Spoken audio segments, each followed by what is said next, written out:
नमस्कार, म दुर्गा त्रिपाठी। सम्पूर्ण भाइ बहिनीहरूलाई आजको कक्षामा हार्दिक स्वागत गर्दछु। आज म कक्षा 11 को नेपाली पाठ्यपुस्तकको पाठ 6 मा समाविष्ट भवानी भिक्षुद्वारा संरचित त्यो फेरि फर्कला शीर्षकको मनोवैज्ञानिक कथा अन्तर्गत अभ्यास शिक्षण गर्न गइरहेको छु। आज म अभ्यासमा राखिएका सम्पूर्ण प्रश्नहरूको उत्तर लिखित रूपमा नै विस्तृत रूपमा चर्चा गर्नेछु। लागौं अभ्यासतर्फ। त्यो फेरि फर्कला कथा कथाकार भवानी भिक्षुद्वारा लेखिएको कथा हो। यसमा चाहिँ अभ्यासमा सबैभन्दा पहिला शब्द भण्डार अन्तर्गत प्रश्न नम्बर 1 मा तल दिएका शब्दहरूको विपरीत अर्थसँग जोडा मिलाउनुस् भनेको छ। यसमा चाहिँ सुदूरको निकट हो, त्यस्तै कृतज्ञताको कृतज्ञता हो, त्यस्तै गरी वेदनाको खुसी हो, त्यसै गरी प्रदीप्त अन्धकार हो, अतीत भविष्य हो, त्यस्तै गरी मुखको चाहिँ ससुर हो, प्रवाहको चाहिँ स्थिर हो। त्यस्तै प्रश्न नम्बर 2 मा गाडा शब्दको अर्थ पहिचान गरी चिनो लगाउनुस् भनेको छ। यसमा चाहिँ कमा खोलाले अविराम गीत गाइरहेकै थियो। यसको चाहिँ उत्तर आको निरन्तर हो। त्यस्तै गरी खमा हेरौँ, स्वरलाई अलि तान्दै आश्चर्य र उपेक्षा मिश्रित स्वरमा उत्तर दिए।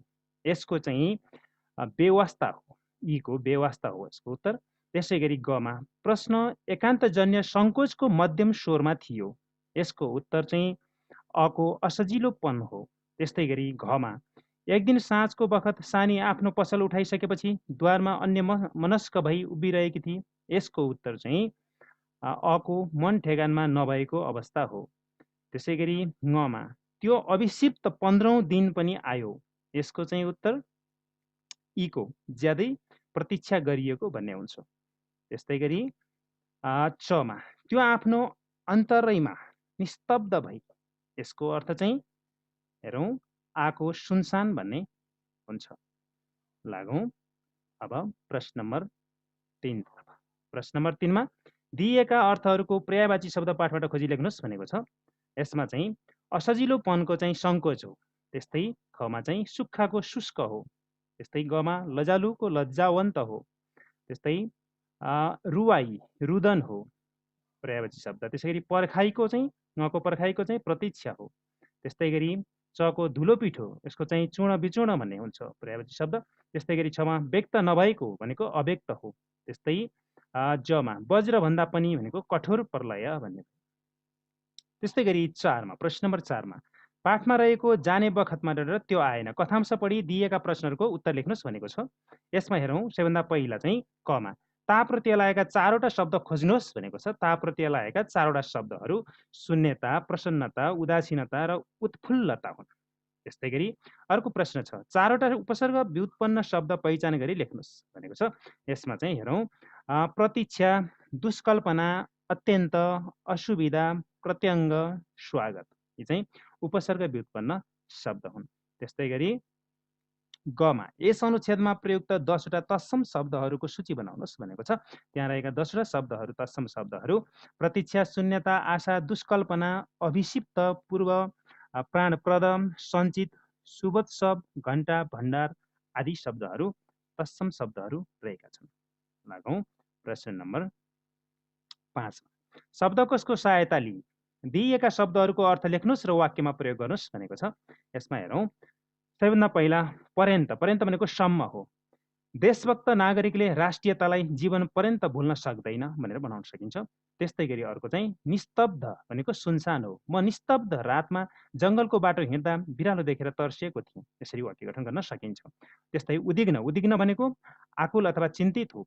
यसको वाक्य हेरौँ जङ्गलमा घाँस काट्न गएको मेरो भाइ समयमै नआउँदा म उद्विग्न भएँ। त्यस्तै गरी अर्को हेरौँ उल्लास भनेको आनन्द, सराङकोटबाट प्यारासुटमा उड्दाको उल्लास म कहिल्यै भुल्न सक्दिनँ। यसरी वाक्य बनाउन सकिन्छ। त्यस्तै गरी अर्को चाहिँ क्लान्त भनेको थाकेको, म आज सराङकोटको बाटो हिँडेरै घर गएकाले क्लान्त अवस्थामा छु भनेर भन्न सकिन्छ। त्यस्तै शिथिलको चाहिँ थकित अथवा गलित भन्ने अर्थ हुन्छ। आज दिनभर बारीमा काम गरेकाले मेरो शरीर शिथिल भएको छ भनेर वाक्य गठन गर्न सकिन्छ। त्यस्तै मधुरिमा भनेको मिठास, लोकभजनको मधुरिमाले मेरो मनलाई नै मन्त्रमुग्ध बनाउँछ भनेर वाक्य गठन गर्न सकिन्छ। त्यस्तै गरी अर्को हेरौँ, विषाद। विषाद भनेको नैराश्य, विषद होइन विषाद हो। विषाद नैराश्य। परीक्षामा असफल भएको राम विषादले भरिएको भारी मन लिएर हिँड्यो। त्यस्तै गरी अर्को सामञ्जस्य। सामञ्जस्य भनेको मेलमिलाप। सामञ्जस्यको भावनाले नै सामाजिक सौहार्दता बढी शान्ति कायम हुन्छ। त्यस्तै उत्सर्ग भनेको त्याग। देशभक्त सपुतहरूले देशको मुक्तिका लागि प्राण उत्सर्ग गरेका थिए भनेर वाक्य बनाउन सकिन्छ। त्यस्तै अभ्यन्तर भनेको भित्री मन। सानीको अभ्यन्तरमा यात्रीप्रतिको अव्यक्त प्रेम मौलाएको थियो भनेर वाक्य बनाउन सकिन्छ। त्यस्तै विलुप्त भनेको लोभ भएको। सेवा नै ठुलो धर्म हो भन्ने भाव जागृत भएमा मनको लोभ विलुप्त हुन्छ भनेर वाक्य बनाउन सकिन्छ। लागौँ अब प्रश्न बोध अभिव्यक्तितर्फ। बोध अभिव्यक्तिमा 2 मा चाहिँ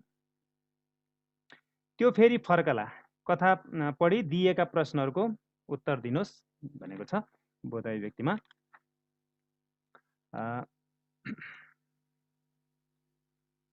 बोध अभिव्यक्तिको चाहिँ प्रश्नहरूको उत्तर दिनुहोस्। ठिक छ ल है। यसमा चाहिँ 1 हो, यो 2 भएको रहेछ। कथा कति अनुच्छेदमा संरचित छ भन्ने कुरा है, यो चाहिँ 2 नभइकन 1 हो। कथा कति अनुच्छेदमा संरचित छ भन्ने कुरा, कथा 52 अनुच्छेदमा संरचित छ। यो सामान्य हो, तथापि उत्तर यो चाहिँ वस्तुगत छोटो प्रश्न, अति संक्षिप्त प्रश्नको उत्तर लेख्ने शैलीलाई हामीले चाहिँ अभ्यस्त हुनका लागि यस्ता प्रश्नहरूको उत्तर लेख्न सिक्नुपर्छ। कथा कति अनुच्छेदमा संरचित छ भन्दाखेरि कथा यहीँबाट सुरु गर्ने, कथा भयो, कति भने 52 भयो, अनुच्छेदमा संरचित छ, त्यही प्रश्नमै गएर टुङ्ग्यो भने पूर्णविराम है। यहाँ पूर्णविराम सुरु छ। खमा कथाको सबैभन्दा लामो अनुच्छेद कुन हो भनेको छ। यसमा चाहिँ 39औं अनुच्छेद कथाको सबैभन्दा लामो अनुच्छेद हो। त्यस्तै गरी अर्को चाहिँ कथाको कुन अनुच्छेदमा पुग्दा सानी र यात्रीको भेट भएको छ भन्ने प्रश्न। यसमा चाहिँ कथाको 44औं अनुच्छेदमा पुग्दा सानी र यात्रीको भेट भएको छ। त्यस्तै गरी अर्को प्रश्न घमा संवादको प्रयोग नभएका अनुच्छेदहरू पाठमा कतिवटा छन्। यसको प्रश्नको उत्तर संवादको प्रयोग नभएका अनुच्छेदहरू पाठमा 19 वटा छन्। त्यस्तै गरी प्रश्न नम्बर 2 अगाडिको 1 हो है, त्यसलाई 1 भनेर बुझ्नुहोस्। 2 मा त्यो फेरि फर्कला कथा पढी दिएका घटनाक्रमहरू मिलाएर लेख्नुहोस् भनेको छ। यो घटनाक्रमहरू चाहिँ श्रृङ्खलाबद्ध छैन, विशृङ्खलित छ। त्यसलाई हामी श्रृङ्खलाबद्ध कथानक अनुसार श्रृङ्खलाबद्ध घटनाक्रमहरूलाई मिलाएर लेख्नुपर्ने हुन्छ। हेरौँ, त्यसमा चाहिँ सबैभन्दा पहिला खको आउँछ। एक दिन साँझको समयमा एउटा यात्री आएर यहाँ बास पाइन्छ भनेर सानीलाई सोध्नु। त्यसपछि खपछि चको आउँछ। आमाले बास बस्न अनुमति दिनु। त्यस पछाडि चपछि ख च अनि झको आमाको स्वीकृति र यात्री बास बस्न निश्चित भएपछि सानी खुसी हुनु। त्यस पछाडि चाहिँ ठको आउँछ। यात्रीको बासका लागि सानी सक्रिय भएर लाग्नु र भित्रभित्र यात्रीप्रति आकर्षित हुनु। ठपछि चाहिँ कको आउँछ।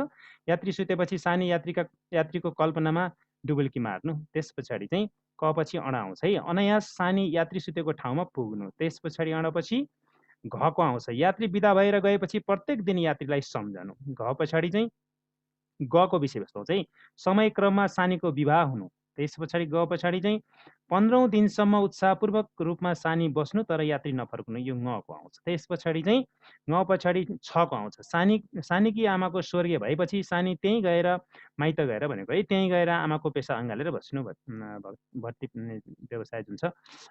छ पछि चाहिँ जको आउँछ है। जको एक दिन अचानक त्यही यात्री आएर बास माग्नु। त्यस पछाडि ज पछि चाहिँ यको आउँछ।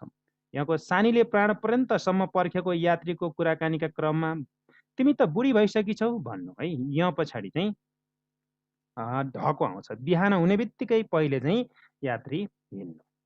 त्यस पछाडि डको आउँछ। आफूले मात्र यात्रीको प्रतीक्षा गरेको तर यात्रीले त्यस्तो कुनै आग्रह अनुराग है, आग्रह अथवा अनुराग नभएको, उसप्रति कुनै आग्रह अनुराग नभएको थाहा पाउँछ सानीले भन्ने कुरा।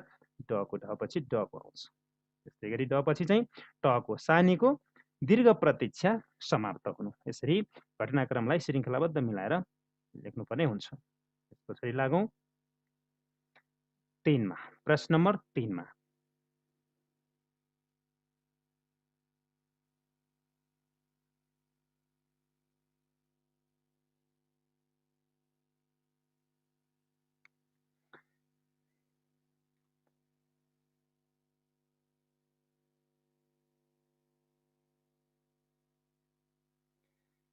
विचारधारा, त्यस पछाडि 3 मा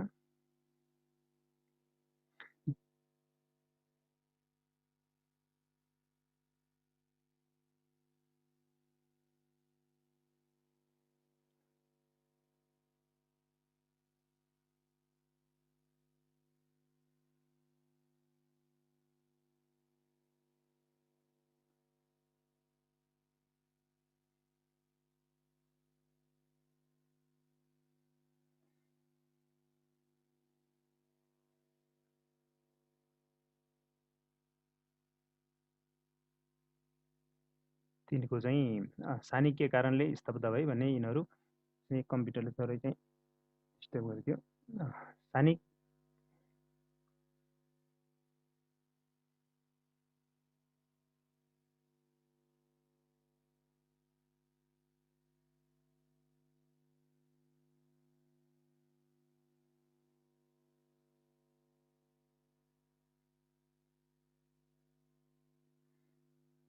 विचारधारा अर्कैतिर ओछ्यानमा लडी भन्ने यो कथांशपट्टि सोधिएका प्रश्नको उत्तर दिनुहोस् भनेको छ।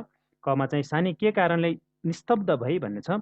मधेसी युवा यात्रीप्रति पहिलो भेटमै आकर्षित भएकी सानीको अभ्यन्तरबाट नै मुख प्रेमको टुसा अङ्कुरित भई स्वप्न गगनमा उडेको बेला त्यसकी स्वास्नी होली भन्ने विचारधारा बग्दा मुटुमै प्याट्ट थपडी जस्तो लागेका कारणले सानी निस्तब्ध भई भनेको छ भन्न सकिन्छ। यसको उत्तर चाहिँ त्यसै गरी चाहिँ खमा यात्री सुतेको देखेपछि सानीलाई कस्तो लाग्यो?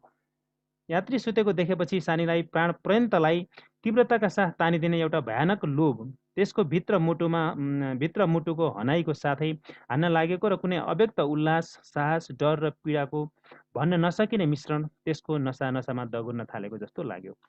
गमा चाहिँ टुकी बालेपछि सानीलाई किन डर लाग्यो? उत्तर चाहिँ टुकी बालेपछि सानीलाई आमा सुतेकी छन् कि छैनन्, कतै आफू उठेको थाहा पो पाउने हुन् कि भनेर डर लाग्यो। त्यसै घमा सानीको मनोदशा कसरी परिवर्तन भएको छ? उत्तरमा चाहिँ भर्खरै यौवनमा फक्रेकी सानीमा मधेसी युवा यात्रीप्रति पहिलो भेटमा नै आकर्षित भई अतृप्त यौन इच्छा जागृत हुन पुगेको छ। त्यसरी त्यसकी स्वास्नी होली भन्ने विचारधारा बग्दा चोट महसुस गर्छे, तर पुनः मधुर कल्पनामा हराउँछे। अव्यक्त प्रेम आकर्षण अनि बुढी आमाको डरका कारण दमित यौन कुण्ठाबाट ग्रसित छे। यात्रीलाई नहेरी सुत्न नसकेकी सानीमा सुतिरहेको यात्रीलाई देख्दा उल्लास, साहस, डर र पीडा आदिमा सानीको मनोदशा परिवर्तन भएको छ भन्ने यसको उत्तर लेख्न सकिन्छ।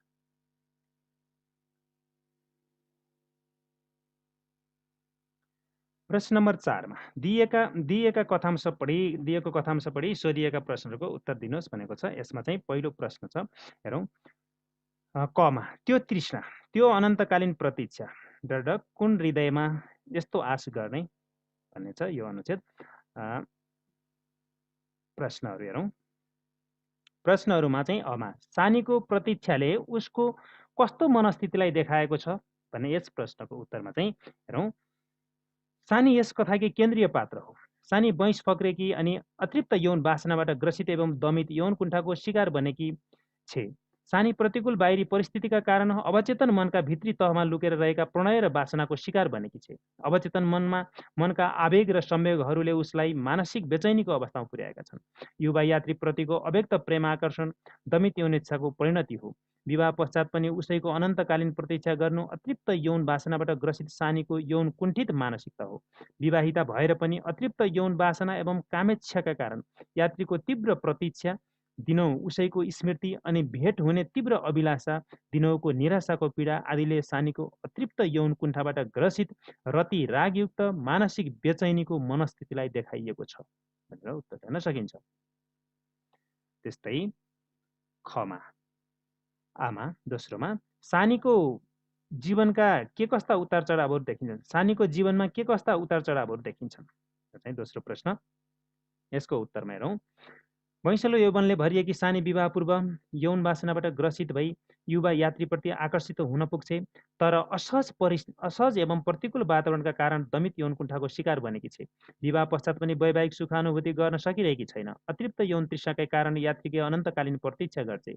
यात्रीकै कल्पना गरेर उसकै बाटो हेरी निराश भएर समय बिताउनु सानीको नियति बन्दछ। वैवाहिक जीवनबाट असन्तुष्ट सानी देखावटी रूपमा गृहिणी, बुहारी एवं कसैकी स्वास्नी नै भए पनि मानसिक रूपमा ऊ छिन्न भिन्न, विचलित एवं अतृप्त यौन वासनाको शिकार बनी यात्रीप्रतिको आकर्षण अनि अमुक एकहोरो प्रेमका कारण विक्षिप्त मानसिक धरातल र जीवन भोगाइको बीचमा कुनै पनि तालमेल देखिँदैन। यसरी सानीको जीवनमा तृष्णा, मोह, आसक्ति, कुण्ठा, छटपटी, बेचैनी, देखावटीपन, तीव्र इच्छा, चाहना, अधैर्य, साहस, निराशा जस्ता मानसिक उतार चढावहरू देखिन्छन् भनेर यसको उत्तर लेख्न सकिन्छ। त्यस्तै गरी अर्को 4 मा चाहिँ प्रश्न नम्बर 4 मा दिएका कथांश पढी सोधिएका प्रश्नहरूको उत्तर दिनुहोस् भनेको छ। यसमा चाहिँ खमा है, यो ऐको क थियो, यो खमा चाहिँ बल्ल सानीका आँखा उग्रे डर त्यसै द्वारमा थचक्क बसी यो अनुच्छेदसँग सम्बन्धित प्रश्नहरू। पहिलो प्रश्न छ, सानीको प्रतीक्षा कसरी समाप्त भयो? हेरौँ यसको उत्तरमा चाहिँ कथाकी केन्द्रीय पात्र सानी अतिरिक्त यौन कुण्ठाको शिकार बने विक्षिप्त मानसिक उतार चढाव झेली कामेच्छाको भुङ्ग्रोमा जलेर विचलनयुक्त छटपट्टिको जीवन बाँचेकी पात्र हो। आफ्नो घरमा बास बसेको युवा यात्री प्रतिको अव्यक्त प्रेमाकर्षण अनि प्रतिकूल वातावरणका कारण अतृप्त रतिरागयुक्त काम वासनाले प्रताडित सानी दिनौँ यात्रीलाई सम्झँदै उसकै पुनरागमनका लागि अनन्तकालीन प्रतीक्षा गर्थे।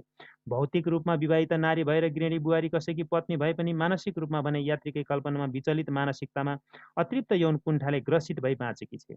आमाको मृत्युपछि माइतीमै पुरानो पेसा चलाई बस्ने क्रममा यात्रीको पुनरागमन हुन्छ, तर सानीको एकतर्फी प्रेमासक्ति यात्रीलाई भने आभास समेत हुँदैन। यात्रीले सानीलाई तिमी त बुढी भइसकिछौ भन्दा उसलाई बितेको दीर्घ समय एवं जीवन सन्ध्या आइपुगेको बोध हुन्छ। आशाले बुद्धिलाई धोका दिएको महसुस गर्छ। भोलिपल्ट यात्री जान्छ। सानीको मुख आशा विलय भएपछि सानीको प्रतीक्षा पनि समाप्त हुन्छ भनेर यसरी लिन सकिन्छ। फेरि अर्को दोस्रो प्रश्न मा चाहिँ यस अनुच्छेदमा सानीको कस्तो मनोविज्ञान प्रस्तुत भएको छ? सानीको मनोविज्ञान कस्तो प्रस्तुत भएको छ भन्ने कुरा यसको उत्तरमा हेरौँ। यस कथांशमा कथाकी प्रमुख पात्र सानीको यौन कुण्ठाले ग्रसित विक्षिप्त मनको रतिरागयुक्त यौन मनोविज्ञानको सूक्ष्म विश्लेषण गरिएको छ। यस कथामा कथाकारले कथाकी प्रमुख पात्र सानीको चरित्रलाई उद्घाटन गर्दै प्रतिकूल बाहिरी परिस्थितिबाट अवचेतन मनका भित्री तहमा लुकेर रहेका प्रणय र वासनाका विविध अभिव्यक्तिको यथार्थपरक ढङ्गबाट सूक्ष्म विश्लेषण गरेका छन्। युवा यात्रीप्रतिको अव्यक्त प्रेम आकर्षणका कारण दमित यौन कुण्ठाको शिकार बनेकी सानीको दमित यौन इच्छालाई उद्घाटन गरी सानीको अवचेतन मनले चेतन मनमा पारेको प्रभावका कारण जीवनमा आएका मनोदशा एवं विक्षिप्त मानसिक उतार चढावलाई प्रस्तुत गरिएको छ।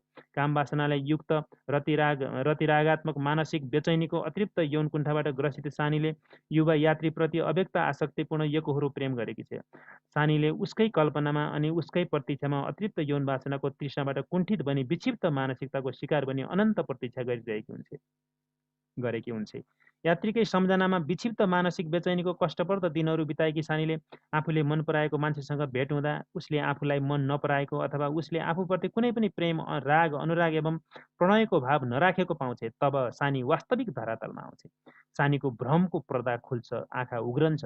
तिमी त बुढी भइसकिछौ भन्ने यात्रीको भनाइले आफ्नो यौवनकाल घर्किसकेको दीर्घ समय व्यतीत भई जीवनकै उत्तरार्धमा आएको सत्य बोध हुन्छ सानीलाई। आशाले बुद्धिलाई धोका दिएको कारण सानी शिथिल, क्लान्त, थकित, गलित हुन पुग्छ भनेर उसको चाहिँ मनोविज्ञान प्रस्तुत गर्न सकिन्छ अथवा मनोविज्ञान प्रस्तुत भएको छ भनेर लेख्न सकिन्छ। निचोडमा हेरौँ। निचोडमा चाहिँ यसरी सानीको अतृप्त यौनेच्छा, प्रणय, वासना एवं कुण्ठित, विक्षिप्त, विचलित, अतृप्त यौन कुण्ठाले ग्रसित मानसिक उतार चढावको रतिराग युक्त यौन मनोविज्ञान प्रस्तुत गरिएको छ भनेर यसलाई निचोड लेखेर टुङ्ग्याउन सकिन्छ। अर्को प्रश्न हेरौँ। प्रश्न नम्बर चाहिँ 5 मा व्याख्या गर्नुहोस्। यो व्याख्या चाहिँ सबै व्याख्या होइन, व्याख्या हो, तथापि परीक्षामा सोध्दैन, परीक्षाको चाहिँ अब ग्रेड अनुसार परीक्षामा आउँदैन, तथापि हामीले चाहिँ सृजनात्मक लेखन शैलीलाई विकास गर्नका लागि पनि व्याख्या गर्नुपर्ने हुन्छ। हेरौँ व्याख्या। कको समस्त जगतका नारीकै मान ममता छरिन नगएको भए यो विशाल विश्व शुष्क रुख चाहिँ निर्जीव काठ मात्र रहन जान्थ्यो भने चाहिँ यसलाई चाहिँ हेरौँ। पहिलो अनुच्छेदमा चाहिँ प्रस्तुत भावपूर्ण पङ्क्ति कक्षा 11 को नेपाली पाठ्यपुस्तकमा सङ्कलित त्यो फेरि फर्कला शीर्षकको यौन मनोवैज्ञानिक कथाबाट उद्धृत गरिएको। यस कथाका लेखक सुप्रसिद्ध मनोवैज्ञानिक कथाकार भवानी भिक्षु हुन्। यस कथामा कथाकी प्रमुख नारी पात्र सानीको अवचेतन मनको अतृप्त वासना, दमित यौन कुण्ठा, आवेग, संवेगका उतार चढावलाई सुन्दर चित्रण गरिएको छ। प्रस्तुत कथांशमा माया र ममताका अजस्र मुहान नारीकै कारण समस्त सृष्टि र धरा हराभरा भएको भन्ने भाव अन्तर्निहित भएको पाइन्छ भनेर पहिलो अनुच्छेदमा लेख्ने। त्यसैगरी व्याख्या खण्डमा नारी सृजनाकी मुहान अनि माया र ममताकी खानी हुन्। नारीबाट नै सृष्टि चलेको छ अनि धरा हराभरा भई फलेको छ। यो सारा जगतलाई प्राणवान बनाउने धैर्य, त्याग र सहनशीलताकी प्रतिमूर्ति हुन् नारी। आफ्ना रहरहरूलाई बन्धक राखी धरती माता बनी त्याग र समर्पणमा नै आफ्नो सारा जीवन उत्सर्ग गर्न पछि पर्दैनन् नारी। एउटी नारीले छोरी, दिदी, बहिनी, पत्नी, बुहारी, आमा, सासु आदि भएर माया र ममताले संसारलाई प्राण छरिरहेका हुन्छन्। माया बिनाको संसार नै शुष्क र मरुभूमि तुल्य हुन्छ। यस कथाकी सानीको नारी हृदयमा पनि माया र ममताको अजस्र छाल मडारिएको छ। माया प्रवाह गर्न नपाएर नै तडपिएको छ सानीको हृदय। युवा यात्रीकै सम्झनामा उसले दिन कटाएकी छ। यात्रीकै अनन्त प्रतीक्षामा रहेकी सानीले आफूलाई यौवना नारीको रूपमा कल्पिरहन्छे। सानीकै केन्द्रीयतामा समर्पित यस कथामा नारीकै माध्यमबाट समस्त नारी ममतालाई चित्रण गर्दै नारीको ममता बिना सारा संसार नै शुष्क जड निरस एवं अर्थहीन भन्ने तथ्यलाई सङ्केत गर्दै समस्त जगतमा नारीकै महान ममता नछरिएको भए सारा संसार नै शुष्क रुख जस्तो निर्जीव काठ मात्र रहने आलङ्कारिक उपमा प्रस्तुत गर्दै नारीको ममताको उच्च महिमा गान गाइएको छ भनेर यसलाई चाहिँ टुङ्ग्याउन सकिन्छ। दोस्रोमा चाहिँ प्रेम जीवनको बाटो हो, उत्सर्ग त्यसको अन्तिम लक्ष्य, त्यस लक्ष्यसम्म पुगेपछि पाइन्छ आफ्नै अस्तित्वको विलुप्ति भनेको छ। यसलाई हेरौँ व्याख्या। पहिलो खण्डमा प्रस्तुत भावपूर्ण पङ्क्ति कक्षा 11 को नेपाली पाठ्यपुस्तकमा सङ्कलित त्यो फेरि फर्कला शीर्षकको यौन मनोवैज्ञानिक कथाबाट उद्धृत गरिएको हो। यस कथाका लेखक सुप्रसिद्ध मनोवैज्ञानिक कथाकार भवानी बिच्छू हुन्। यस कथामा कथाकी प्रमुख नारी पात्र सानीको अवचेतन मनको अतृप्त वासना दमित यौन कुण्ठा आवेग र सम्वेकका उतार चढावलाई सुन्दर चित्रण गरिएको छ। प्रस्तुत कथांशमा प्रेम र जीवनको सङ्गतिलाई सङ्केत गरी सानीको युवा यात्रीप्रतिको प्रेमाकर्षण र अनन्त पर्खाइलाई सजीव चित्रण गरिएको छ भनेर यो चाहिँ पहिलो खण्डमा लेख्ने र दोस्रो खण्डमा चाहिँ व्याख्या गर्ने। यस कथाकी प्रमुख नारी पात्र सानी अतृप्त यौन वासनाको शिकार बनी यौन कुण्ठा एवं मानसिक विचलनयुक्त जीवन बाँचेकी छ। जवानीको सिँढी चढ्दै गर्दा बैंस पक्रेर मुस्कुराइरहेको बेला जब युवा यात्रीलाई आफ्नै घरमा पाउँछे तब कामेच्छा जागी अव्यक्त रतिरागयुक्त प्रेमाकर्षणका कारण सुतिरहेको यात्रीको दर्शन गर्न पुग्छ। प्रतिकूल वातावरणकै कारण यौन कुण्ठाले घायल बनी यात्रीकै अनन्त प्रतीक्षामा आशाको त्यान्द्रोले जेलिएर जीवन पर्यन्तको निराश पर्खाइमा अव्यक्त प्रेम सङ्गाली आशाको दियालो जगाई बाँचेकी हुन्छ। विवाह पश्चात पनि यात्रीलाई भुल्नै सक्दिन। अतीतकै यात्रीप्रतिको प्रेमी स्मृतिलाई सजाउँदै असन्तुष्ट वैवाहिक जीवन बाँचेकी छ। त्याग र समर्पण अनि अन्तिम लक्ष्य बनाएर प्रेम उत्सर्गमा पाइने र प्रेम प्राप्तिपछि अस्तित्व नै विलय हुने लेखकीय ठहर देखिन्छ भन्न सकिन्छ। त्यसै गरी निचोडमा यसरी अव्यक्त प्रेमको गहिराईमा डुबेकी सानीको प्रेम बिनाको जीवन अस्तित्वहीन रहेको अनि प्राप्ति नै अस्तित्वको विलय हो भन्ने सार यस कथांशमा पाइन्छ भनेर टुङ्ग्याउँ। त्यस पछाडि लागौँ अर्को प्रश्न, उत्तर दिनुहोस्। 6 मा दिएका सन्दर्भका आधारमा सानीको चरित्र चित्रण गर्नुहोस्। ल यसको चाहिँ उत्तर हेरौँ। सानीको चरित्र चित्रण है। त्यो फेरि फर्कला कथामा कथाकारले कथाकी प्रमुख पात्र सानीको चरित्रलाई उद्घाटन गर्दै प्रतिकूल बाहिरी परिस्थितिबाट अवचेतन मनका भित्री तहमा लुकेर रहेका प्रणय र वासनाका विविध अभिव्यक्तिको यथार्थपरक ढङ्गबाट सूक्ष्म विश्लेषण गरेका छन्। सानी कथाकी प्रमुख नारी पात्र एवं केन्द्रीय पात्र हो। ऊ अतिरिक्त यौन कामेच्छाको शिकार बनी यौन कुण्ठाहरूले प्रताडित भएर मानसिक रूपमा विचलित अनि शारीरिक रूपमा शिथिलता बोध गरी अतिरिक्त यौन वासनाबाट ग्रसित भई असन्तुष्ट वैवाहिक जीवन बाँचेकी वर्गीय चरित्र हो। सानीकै केन्द्रीयतामा यो कथा संरचित छ। सानीकै यौन मनोविश्लेषण गरी लेखिएको यस कथामा भर्खर यौवनावस्थामा प्रवेश गरेकी सानीले युवा यात्री आफ्नै घरमा बास बस्न आएपछि उसमा रतिरागयुक्त काम वासना जागृत भई युवाप्रति आसक्तियुक्त अव्यक्त एकतर्फी प्रेम गर्छ, जसका कारण उसमा मानसिक विचलन आउँछ, दमित यौन कुण्ठाको शिकार बन्दछ। सानीको यस कथामा छोरी, बुहारी, पत्नी एवं प्रेमिकाको भूमिका रहेको छ। विवाह पूर्व नै माइतमा आमासँगै भट्टी पसल चलाएर बसेकी सानीको पारिवारिक अवस्था निम्न वर्गीय नै देखिन्छ। सामान्य भट्टी पसल चलाएर जीवन निर्वाह गरेको पाइन्छ। यौवन अवस्थामा प्रवेश गरेकी सानी यात्रीप्रतिको आकर्षणका कारण रतिरागलाई बढाउँदै अतृप्त यौन कुण्ठाको जलनले उसको जीवनमा मानसिक विचलन एवं शारीरिक रूपमा शिथिलता महसुस गरेकी छ। विवाह पश्चात पनि सुखभोग गर्न सकेकी छैन। अतृप्त कामेच्छाकै कारण यात्रीप्रतिको अव्यक्त एकहोरो प्रेमले दिनहुँ सताइरहेको छ उसलाई। यात्री फर्केला र भेट होला भन्ने जीवन पर्यन्तको प्रतीक्षा गरेकी छ उसले। नभेटिकन जानुभन्दा बरु यात्री नफर्केकै बेस ठान्ने सानी आमाको मृत्यु पश्चात माइतमै भट्टी पसल चलाई जीवन धानेकी छ। उसको आर्थिक अवस्था कमजोर रहेको पाइन्छ भनेर सानीको चाहिँ त्यो चाहिँ चरित्र चित्रण गर्न सकिन्छ। त्यस्तै अब चाहिँ खमा त्यो फेरि फर्कला कथाले कस्तो मनोविज्ञान प्रस्तुत गरेको छ भन्ने खको प्रश्नको उत्तर हेरौँ। त्यो फेरि फर्कला कथा मनोवैज्ञानिक कथाकार भवानी बिच्छूको कथाकी केन्द्रीय पात्र सानीको यौन मनोविश्लेषण गरिएको यौन मनोवैज्ञानिक कथा हो। यस कथामा कथाकारले कथाकी प्रमुख पात्र सानीको चरित्रलाई उद्घाटन गर्दै प्रतिकूल बाहिरी परिस्थितिबाट अवचेतन मनका भित्री तहमा लुकेर रहेका प्रणय र वासनाका विविध अभिव्यक्तिको यथार्थपरक ढङ्गले सूक्ष्म विश्लेषण गरेका छन्। सानीको यौन कुण्ठाले ग्रसित विक्षिप्त मनको रतिरागयुक्त यौन मनोविज्ञानको सूक्ष्म विश्लेषण गरी गरिएको छ। युवा यात्रीप्रतिको अव्यक्त प्रेमाकर्षणका कारण दमित यौन कुण्ठाको शिकार बनेकी सानीको दमित यौन इच्छालाई उद्घाटन गरी सानीको अवचेतन मनले चेतन मनमा पारेको प्रभावका कारण जीवनमा आएका मनोदशा एवं विक्षिप्त मानसिक उतार चढावलाई प्रस्तुत गरिएको छ। काम वासनाले युक्त रतिरागात्मक मानसिक बेचैनीको अतृप्त यौन कुण्ठाबाट ग्रसित सानीले युवा यात्रीप्रति अव्यक्त आसक्तिपूर्ण एकहोरो प्रेम गरेकी हुन्छे। सानीले उसकै कल्पनामा अनि उसकै प्रतीक्षामा अतृप्त यौन वासनाको तृष्णाबाट कुण्ठित बनी विक्षिप्त मानसिकताको शिकार बनी अनन्त अनन्त प्रतीक्षा गरेकी हुन्छे।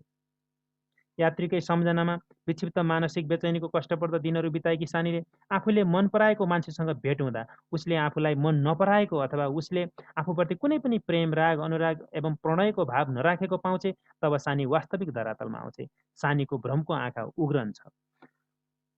तिमी त बुढी भइसकिछौ भन्ने यात्रीको भनाइले आफ्नो यौवनकाल घर्किसकेको दीर्घ समय व्यतीत भई जीवनकै उत्तरार्धमा आएको सत्य बोध हुन्छ। आशाले बुद्धिलाई धोका दिएको कारण सानी शिथिल क्लान्त थकित गलित हुन पुग्छ। यसरी यस कथाले सानीको अतृप्त यौनेच्छा प्रणय वासना एवं कुण्ठित विक्षिप्त विचलित अतृप्त यौन कुण्ठाले ग्रसित मानसिक उतार चढावको रति रागयुक्त यौन मनोविज्ञान प्रस्तुत गरेको छ भनेर लेख्न सकिन्छ। त्यस्तै गरी अर्को प्रश्न गमा त्यो फेरि फर्कला कथामा सामाजिक आर्थिक प्राकृतिक परिवेशको चित्रण कसरी गरिएको छ, यो वातावरण परिवेशको चित्रण कसरी गरिएको छ भन्ने हो। यसको उत्तर हेरौँ। त्यो फेरि फर्कला कथा मनोवैज्ञानिक कथाकार भवानी भिक्षुको यौन मनोवैज्ञानिक कथा हो। यस कथामा पहाडी ग्रामीण सामाजिक वातावरण र परिवेशको चित्रण गरिएको छ। मधेसबाट काठमाडौँ जाने क्रममा चितलाङ गाउँ र त्यस गाउँको बाटोमा खोलिएको भट्टी पसल वरिपरिको सामाजिक वातावरण र परिवेश चित्रण छ। भौतिक पूर्वाधारहरूको पहुँच नभएको, मोटर बाटो नभएकाले यातायातको सुविधा नभएको, यात्रीहरूले भरिया मार्फत सामान ढुवानी गर्नुपर्ने अवस्था, खानपान एवं बसोबासका लागि सुविधायुक्त होटलको चाहिँ अभाव भएको, खानेपानी बिजुली बत्तीको चाहिँ अभाव भएको, टुकी र लालटिन बाल्नुपर्ने अवस्था, सामान्य खानपानमा नै यात्रालाई सहजीकरण गर्नुपर्ने अवस्थाले ग्रामीण कष्टप्रद जीवनको सामाजिक दुरावस्थाको परिवेश चित्रण गरेको पाइन्छ। वर्गीय विभेदकै कारण नेपाली ग्रामीण समाजमा आर्थिक असमानता रहेको देखिन्छ। धनीहरूले सुविधा सम्पन्न होटलहरू खोले पनि गरिबहरू भट्टी पसल खोली जीवनयापन गर्ने गरेको र त्यसमा पनि एकल महिलाहरूको बाध्यात्मक अवस्था रहेको पाइन्छ। गरिबहरू भारी बोकेर जीवनयापन गर्ने खेती योग्य भूमिको अभाव रहेको, वर्गीय विभेदले जरा गाडेको असमान आर्थिक अवस्था एवं विपन्न वर्गका नागरिकहरूको दयनीय आर्थिक परिवेशको चित्रण गरिएको छ त्यो फेरि फर्कला कथामा। नेपालका ग्रामीण बस्तीहरूमा नागर सभ्यताको प्रभाव नपरेको अनि प्रदूषण रहित शान्त स्वच्छ सफा हरियालीका साथै सूर्यको सुनौलो किरणले हिमालमा देखिने स्वर्णिम दृश्य, वनपाखा पखेरा खोलाहरूको प्राकृतिक सङ्गीतले प्राकृतिक सुन्दरताले भरिपूर्ण मनोरम प्राकृतिक परिवेशको चित्रण गरिएको पाइन्छ भनेर लेख्न सकिन्छ। त्यस्तै गरी अर्को प्रश्न घमा चाहिँ त्यो फेरि फर्कला कथाको शीर्षक सार्थकता पुष्टि गर्नुहोस्। शीर्षक सार्थकता पुष्टि गर्नुहोस् भनेको छ। हेरौँ। त्यो फेरि फर्कला कथा मनोवैज्ञानिक कथाकार भवानी भिक्षुद्वारा लेखिएको यौन मनोवैज्ञानिक कथा हो। यस कथामा कथाकारले कथाकी प्रमुख नारी पात्र एवं केन्द्रीय पात्र सानीको चरित्रलाई उद्घाटन गर्दै प्रतिकूल बाहिरी परिस्थितिबाट अवचेतन मनका भित्री तहमा लुकेर रहेका प्रणय र वासनाका विविध अभिव्यक्तिको यथार्थपरक ढङ्गबाट सूक्ष्म विश्लेषण गरेका छन्। सानीकै केन्द्रीयतामा यो कथा संरचित छ। सानी अतृप्त यौन कुण्ठाको शिकार बनी विक्षिप्त मानसिक उतार चढाव झेली कामेच्छाको भुङ्ग्रोमा जली विचलनयुक्त जीवन बाँचेकी पात्र हो। सानीकै यौन मनोविश्लेषण गरी लेखिएको यस कथामा भर्खर यौवनासम्म प्रवेश गरेकी सानी एक दिन युवा यात्री आफ्नै घरमा बास बस्न आएपछि उसमा रतिरागयुक्त काम वासना जागृत भई युवाप्रति आसक्तियुक्त अव्यक्त एकतर्फी प्रेम गर्छे, जसका कारण उसमा मानसिक विचलन आउँछ। दमित यौन कुण्ठाको शिकार बन्दछे। यात्री भोलिपल्ट नै गए पनि उसकै अनन्त प्रतीक्षामा बसिरहन्छे। आफ्नो अमुक प्रेम यात्री त्यो कहिले फर्कला भनी उसकै बाटो हेरिरहन्छे। उसलाई दिनौँ सम्झिरहन्छे। मनमा अमुक प्रेम पात्र बनाई सजाइरहन्छे, विवाहिता घरबारे भए पनि। कथाको सम्पूर्ण विषयवस्तु सानीकै जीवनसँग केन्द्रित छ अनि सानीले कथाको आरम्भ बिन्दुदेखि अन्त्यसम्म त्यो फेरि फर्कला भनी उसकै बाटो हेरिरहेको, उसकै कल्पनामा डुबिरहेको देखिन्छ। जीवनकै उत्तरार्धसम्म त्यो फेरि फर्कला भनी सानीले अनन्त प्रतीक्षा गरिरहेकी छ। उसको प्रतीक्षाको समाप्तिसँगै कथानक पनि समाप्त भएको छ। यसरी समग्र कथावस्तुको केन्द्रीय मर्म अनुसार कथाको शीर्षक राखिएकाले त्यो फेरि फर्कला कथाको शीर्षक सार्थक देखिन्छ भनेर लेख्न सकिन्छ। त्यसै गरी प्रश्न नम्बर 8मा आफ्नो घरमा बास बस्न आइपुगेको यात्रीका लागि सानीले गरेको दीर्घ प्रतीक्षा तपाईँलाई कस्तो लाग्यो? कथात्मक सन्दर्भका आधारमा विश्लेषण गर्नुहोस् भनेको छ। यसलाई चाहिँ विवेचनात्मक प्रश्नको सन्दर्भमा पनि सोध्न सकिन्छ। यही प्रश्नलाई विवेचनात्मक प्रश्न बनाएर 10 अङ्कको चाहिँ अङ्कबार 10 राखेर चाहिँ परीक्षामा सोध्न सकिन्छ। त्यसैले यो प्रश्नको उत्तर चाहिँ अलि लामो हुन्छ, विवेचनात्मक तरिकाले लेख्नुपर्ने हुन्छ। हेरौँ यस प्रश्नको उत्तर। त्यो फेरि फर्कला कथा मनोवैज्ञानिक कथाकार भवानी भिक्षुद्वारा लेखिएको उत्कृष्ट यौन मनोवैज्ञानिक कथा हो। यस कथामा कथाकारले कथाकी प्रमुख नारी पात्र एवं केन्द्रीय पात्र सानीको चरित्रलाई उद्घाटन गर्दै प्रतिकूल बाहिरी परिस्थितिबाट अवचेतन मनका भित्री तहमा लुकेर रहेका प्रणय र वासनाका विविध अभिव्यक्तिको यथार्थपरक ढङ्गबाट सूक्ष्म विश्लेषण गरेका छन्। सानीकै केन्द्रीयतामा यो कथा संरचित छ। सानी अतृप्त यौन कुण्ठाको शिकार बनी विक्षिप्त मानसिक उतार चढाव झेली कामेच्छाको भुङ्ग्रोमा जली विचलनयुक्त जीवन बाँचेकी पात्र हो। यो पहिलो अनुच्छेद हो। दोस्रो अनुच्छेदमा हेरौँ। यो कथामा सानीकै यौन मनोविश्लेषण गरिएको छ। यस कथामा भर्खर यौवन अवस्थामा प्रवेश गरेकी सानी एक दिन युवा यात्री आफ्नै घरमा बास बस्न आउँछ। सानी पहिलो नजरमै युवा यात्रीप्रति आकर्षित भएकी छे। यात्री आफ्नो घरमा बास बस्ला कि नबस्ला भन्ने जिज्ञासा पैदा हुन्छ सानीमा। यात्री बस्ने निश्चय भएपछि सानी खुसी भई स्वस्थ झैँ देखिन्छे। उसमा रतिरागयुक्त काम वासना जागृत भई युवाप्रति आसक्तियुक्त अव्यक्त एकतर्फी प्रेमको मुना टुसाउँछ, जसका कारण उसमा मानसिक विचलन आउँछ। दमित यौन कुण्ठाको शिकार बन्न चाहिँ लक्का जवान युवा यात्रीप्रति आकर्षित भएकी सानी आफ्नो ओछ्यानमा पल्टे पनि निन्द्रा पर्दैन उसमा। यात्रीकी स्वास्नी घरमा होली भन्ने सोच्दा मात्रै पनि पीडाबोध गर्छ सानीले। तर यात्रीप्रतिको आकर्षणका कारण पुनः मनमा उसकै कुरा खेलाउँछ, यात्रीकै कुरा खेलाउँछ, यात्रीप्रति नै आकर्षित हुन्छ। सुत्न नसकी यात्रीको कोठातर्फ लागि अनि सानी चाहिँ सुत्न नसकी यात्रीको कोठातर्फ लाग्छ अनि निश्चिन्त भई सुतेको यात्रीलाई हेरी स्वप्निल संसारमा हराउँछे। जुन यौवना सानीको चाहिँ प्रेम आसक्ति नै हो, प्रेम आसक्ति नै हो भन्न सकिन्छ। रतिरागयुक्त कामेच्छा नै हो सानीको भन्न सकिन्छ। त्यसै गरी अर्को अनुच्छेदमा यात्री भोलिपल्ट नै गए पनि उसकै अनन्त प्रतीक्षामा बसिरहन्छ सानी। सानीको आँखामा आएर छचल्किएका अवचेतन मनका अव्यक्त मोह आसक्ति एवं आकाङ्क्षाहरू पहाडको टुप्पोमा पुर्याएर फर्केको देखिन्छ। यात्रीको बिछोडले उसको मन भारी हुन्छ। अन्तर्मनमा एउटै प्रश्न उम्लिन्छ, त्यो फेरि फर्केला अथवा त्यो फेरि फर्कला। यदि युवतीको युवाप्रति वासनायुक्त हार्दिक प्रेम हुँदो हो त अरूसँग विवाह गरेर पो किन जान्थे र?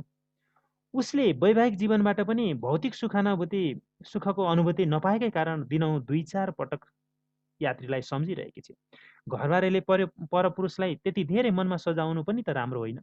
सानी मानसिक रूपमा विचलित भएकै कारण उसको पारिवारिक जीवन सफल भएको देखिँदैन। आमाको मृत्युपछि माइतमा नै गएर भट्टी चलाई जीवनयापन गरेकी छे।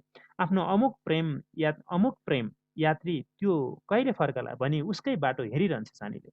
उसलाई दिनौँ सम्झिरहन्छ। मनमा अमुक प्रेम पात्र बनाई सजाइरहन्छ यात्रीलाई सानीले। विवाहिता नारी अनि वयस्क वयमा पनि प्रथम यौवनको प्रेमले उसको जीवन र यौवनको धागो तन्काइरहेको देखिन्छ। त्यसैले अर्को अनुच्छेदमा एक दिन साँझपख यौवन पारी पुगिसकेको त्यही यात्री आउँछ। अतीतको स्मृतिले सानीलाई झड्का दिन्छ। सानी यात्रीको मुख हेरेको हेरै हुन्छ। यात्रीलाई पहिलेकै युवा रूपमा देख्न चाहेकी सानीलाई यात्रीले तिमी त बुढी भइसकी छौ भन्दा बल्ल सानीले समयको लामो कालखण्ड बोध गरेको देखिन्छ। सानीको भ्रमको पर्दा खुल्न पुगेको देखिन्छ। आँखा उग्रिन्छन् उसको सानीको। यात्रीप्रतिको आफ्नो एकतर्फी प्रेम अनि आफ्नो यौवन घर्किसकेको तितो सत्यलाई बोध गरी मानसिक एवं शारीरिक रूपमा पीडाबोध गरेकी छ सानीले। भोलिपल्ट यात्री उठेर गएसँगै उसको अनन्त प्रतीक्षाको अन्त्य भएको छ। यसरी हेर्दा सानीले यात्रीप्रति अव्यक्त प्रेम गर्नु तर आफ्नो प्रणय भाव प्रकट गर्न नसकी यात्रीकै अनन्त प्रतीक्षा गर्नु अवचेतन मनको प्रणय र वासनाको दिग्भ्रमित जालो हो भन्न सकिन्छ र लेख्न सकिन्छ यसको उत्तरमा। दिएको अनुच्छेद पढी कुनै 4वटा प्रश्न निर्माण गर्नुहोस् भनेको छ। यसमा चाहिँ हेरौँ 9मा प्रश्नहरू। पहिलो प्रश्न चाहिँ सलाम किन नदीतिर झरेको थियो भनेर लेख्न सकिन्छ। दोस्रो प्रश्न चाहिँ बुधन करिश्माको नजिक गएर के गर्यो? त्यसै गरी अर्को प्रश्न बुधन कुन कुराको डरले निलो भयो? त्यसै गरी अर्को चौथो प्रश्न बुधन ढुक्क हुनको कारण के हो? यसरी 4वटा प्रश्न बनाउन सकिन्छ। 10मा छ प्रश्न दिएको अनुच्छेद पढी अन्त्यमा सोधिएका प्रश्नहरूको उत्तर दिनुहोस् भनेको छ। यसमा हेरौँ प्रश्नहरू।